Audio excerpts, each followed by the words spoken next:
Heren of House Hor inherited a kingdom that stretched from the Iron Islands to the Triton. Too great a kingdom to rule from a castle as shitty as Pike. For 40 years, his Ironborn plundered the Riverlands for stone, timber, and slaves to build a seat worthy of him. Legend has it that masons laid the final stone in Harrenhal on the very day that Aegon landed in Westeros. Could have been a divine omen. Could have been the masons wanted to fuck off before the dragons got there. They weren't the only ones. At Aegon's approach, Harren's river lords revolted, led by House Tully. I thought Heren noticed. Harrenhal could repel an army of 1,000,000 men. No ladder could summit its walls, and no ram could shatter them. The castle was as impregnable as an old mate's cunt.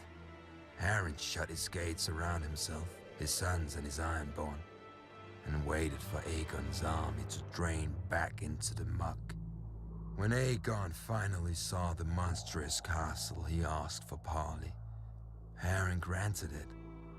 Valyria had been the greatest empire the world had ever seen. Heren wanted to piss on its ashes. Yield now, and you may remain as Lord of the Iron Islands. Yield now, and your sons will live to rule after you. You see my army outside your walls. You see my dragons. What is outside my walls is of no concern. Those walls are strong and thick. Dragons fly. But stone doesn't burn. When the sun sets, your line shall end.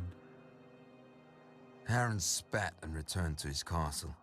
Once inside, he promised lands, riches, and Tully's daughters to whoever could bring down Aegon or his dragon. As the sun sank below the horizon, all of Heren's men patrolled the battlements, hearing wings in every gust of wind. But the moon rose and sank, and no dragon appeared. While the Ironborn were ringing the battlements, Aegon drove his dragon Balerion higher and higher in the night sky, so that even the great castle of Harrenhal looked like an anthill below them. Then they plunged straight into the castle, well inside the guarded walls. The 5 towers of Harrenhal reached towards Aegon like a hand. Balerion opened his mouth and bathed all the fingers in flame. Heren was right. Stone doesn't burn, but men do, even when they're Ironborn. The dragon blasted my ancestors into ash that choked the survivors when they screamed. Heren's soldiers leapt from the battlements and died. They huddled against the walls and died. They fled across the yard and died. Heren and his sons took shelter inside the castle.